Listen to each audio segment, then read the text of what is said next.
Hi, I'm Mary, a librarian and book reviewer with a focus on stories written for kids, tweens, and teens. Today I get to share with you this book called The Floating World, written by Axie Oh.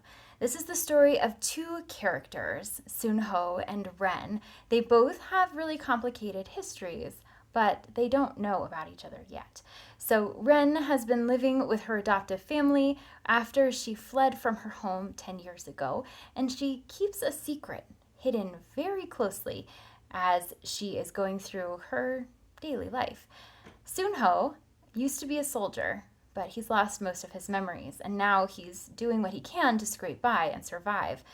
When it turns out that some people in power believe that Ren is still alive after her departure from her homeland, they send mercenaries out to find her. One of those happens to be Sunho.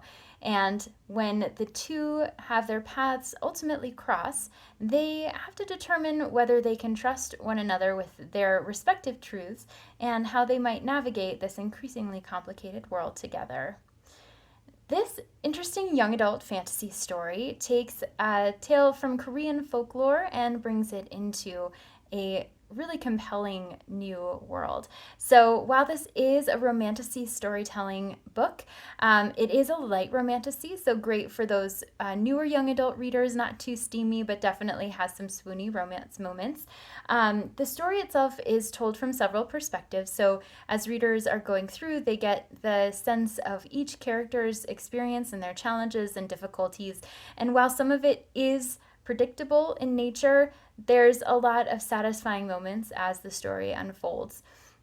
The book itself is written in a way that is more conducive to young adult and older readers because there's not a lot of white space, there aren't illustrations in here, and there is a good amount of peril in the story. Also, there's ample world building. So as a fantasy, it has a lot of legwork to do as far as introducing readers to this world, but it does so in a way that is memorable and immersive, and the writing itself gets readers involved in the story from the very beginning.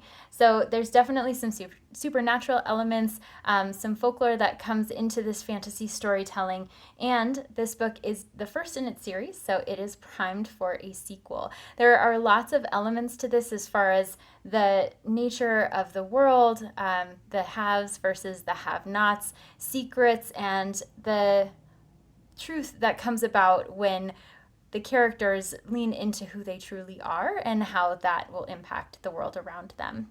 If this sounds like a great fit for you or for someone you know, I hope you look for it wherever you get your books.